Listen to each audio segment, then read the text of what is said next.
So here we have the contestants. We'll do a few of these. Taking on me and Edward Reilly today is Karl Monk and his father, Martyn. Both Plymouth boys, and they think they've got what it takes to do me and Mr. Reilly here. He's that confident, he's bought a couple of pies. Yeah, the secret to a good fishing trip is a chicken, ham and leek pie. Pound from Morrison's. 10 mile an hour north-westerly winds, and we've come down to a mark on the outskirts of Plymouth, the mouth of the River Yelm. It's a mixed species venue. Tends to get a lot of local guys coming down here, bubble floating for bass, spinning for bass, pick up with a pollock, mackerel. You get a lot of different species here. Night time, you've got a good chance of picking a conger up. I've had a cracking conger from over the right hand side over there in the past, and fishing a few years ago when I first started. He's getting a bite here. He's filming away there, and his rod just started bouncing about. By the look of it, you reckon there might have been that bit of weed on? Not pulling like that, I don't reckon.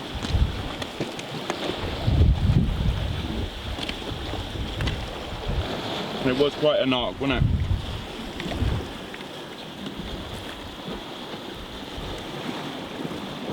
We'll see. Is there any weight there, Ant?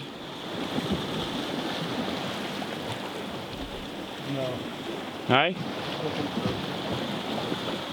No, looks like he missed this one.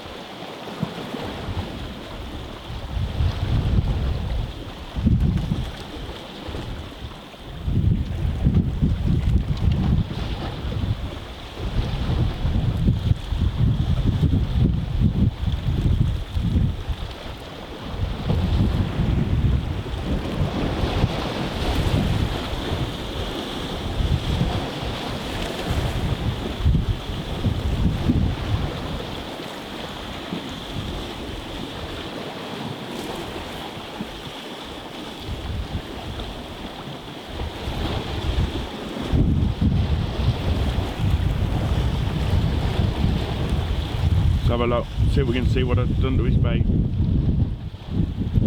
That was definitely a fish hand, wasn't it? Yeah. If you want to bring it up around here now, you can see he's using a pulley dropper rig. Good old cox and roll gear. I'll put this rod down here a minute. Let's have a look here. I've got two 4-0 crab hooks on here at the minute, and as you can see, whatever's gone for it. It started at the bottom hook, and yeah, it worked its way up. Way up the top. Could be a ray, more likely a dogfish. Tends to get a lot of dogfish up here, but not a bad start. Been here about 10 minutes now. Eddie, both of us sufficient distance out off the front. Wind's against us at the minute. Hopefully it calms down a little bit. But you got Karl. If Eddie swings the camera around, he's got the soft plastics out. Not within the rules of the competition. Well, explain the rules, Eddie. Well, I think he needs, you know, they need all the help they can get, really. Yeah, mate, he started off with 15 rods. He said once he gets 6 in front, he'll go back down to 2. But no, it's pretty simple. We're just going to, anyone that's up just for a little bit of a laugh, come down, we meet up on a venue and have a little fish together.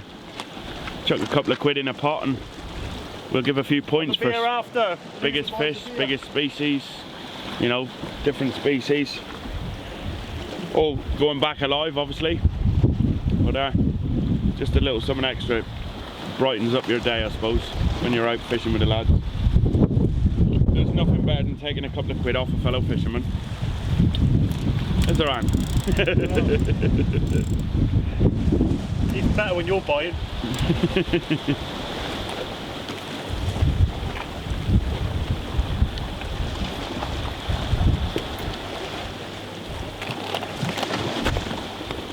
Look, got scissors there. And setting them, tailing them the way I like to do it. Bait elastic here somewhere. I'm actually using Cox and Raw crab hooks here at the moment, and I would normally use the uptide extras, but I've run out in a minute. So I thought go for a 4-0, see what happens. But it's finding it on as you would do normally, just securing it to the bottom of the hook. Big twist, straight back up halfway. Bring the top hook in the opposite side of the eel, like so. Twisting up, putting it up, flipping them in. Secure the top of the eel, and ready to send back out. Fully drop down rig. Eddie's got exactly the same rig what I'm using at the moment. 8-pound Ultima top leader,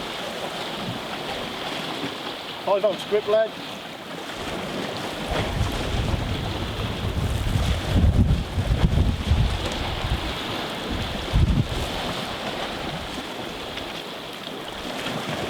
Flipping down, sending back out towards where we got a bite.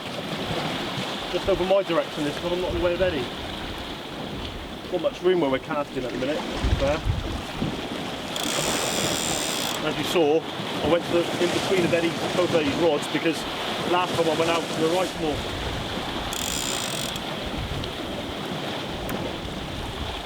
Let's get one out there then.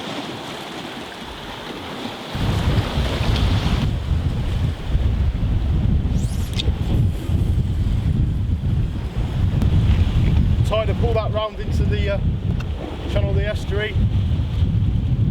8:30 now. Got around 2 hours to high water. Small building tide.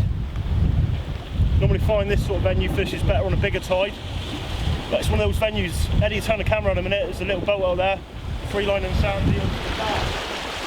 The sandbar that comes up there, and they tend to get them on the left hand side of it. But it's a good bass mark. I believe it holds the short record length, and I've been told in the past, in the 80s, very, very well known ray mark.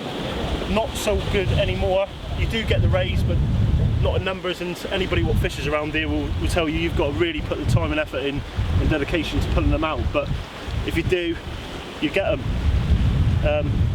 Main channel going down through, giltheads, bass, and further down towards the harbour you'll pick up the mullet. You pick up the mullet around here. It's a case of ground baiting, but me and Eddie's waiting just to pull the first fish in, just to show these boys how it's done. Me and Andy, we're down here tonight, and what seems to be happening is every time we do a little bit of filming, the 2-syllable word comes in every other sentence. So what I'm going to propose to you, Andy, is a challenge. Is a pound a word. For every time you say you've got to give me a pound. And the same first vice. I reckon the guys would rather see, like we used to, if you swore, you get a jab.